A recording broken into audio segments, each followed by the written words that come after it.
So I want to talk a little bit about the joys and challenges of being a host. Most of us in the hosting community find it's a very rewarding and enjoyable experience. It's fun. We get to meet all kinds of interesting people and satisfy our curiosity to find out what they're thinking and feel we're really adding a service to our community in helping spread this way of being together, of listening and communicating and getting beneath our differences. It is not necessary to be an expert host. We have to always remind ourselves we're not a therapist and it's not a support group. It's creating a friendly and safe space for people to come together and share their thinking together and see where it goes. Sometimes, though, there are challenges and you need to find some ways to gently prod things on track and do a little weaving together. So, for example, a person who tends to go on and on. This happens to all of us. We get engaged. We're passionate. It's not a bad thing. Many times I find just gently, maybe using a hand signal to remind them, or occasionally I do need to intervene and say, let's remember we want everyone to have a turn. It's really not that hard to do. And when you remember, that's your job, to be a good host, to keep it safe and a place where everyone can be heard.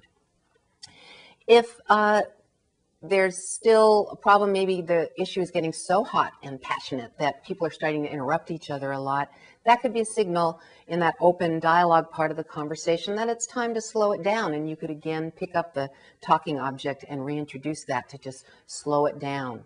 Or sometimes I'll notice that we haven't heard from someone and I'll ask for their contribution. What are your thoughts? So a little bit of paying attention as well as participating to how's the process going? Is everyone feeling heard and safe? You can just gently intervene in that way. Sometimes I've even said, let's just stop for a minute and everyone reflect and think about all of the thoughts that have been popping up here and what's getting this so heated in the moment.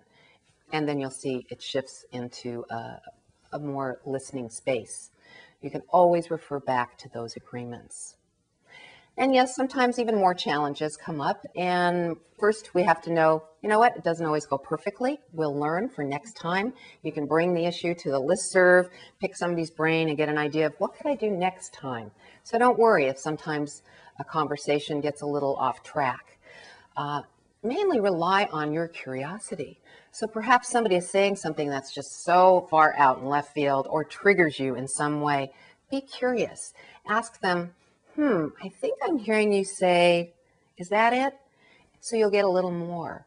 Or if you really can't understand it, or it seems like they're getting so heated and positional, you can ask, I'm wondering what about that makes it so important to you? So they get off of their soapbox and down into the heart and meaning of it for them.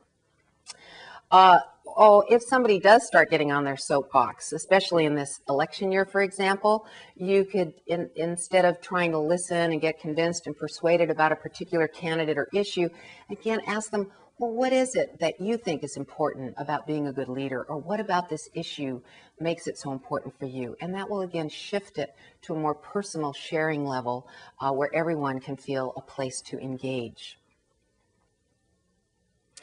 And sometimes the challenge can be everybody's agreeing and it's kind of dull. And then you could just jump in with some outrageous question or comment or say, well, what if the opposite were true? Your goal as a host is to keep it comfortable, to keep it safe, and to keep the conversation going in interesting ways. So relax, enjoy, and have a great conversation.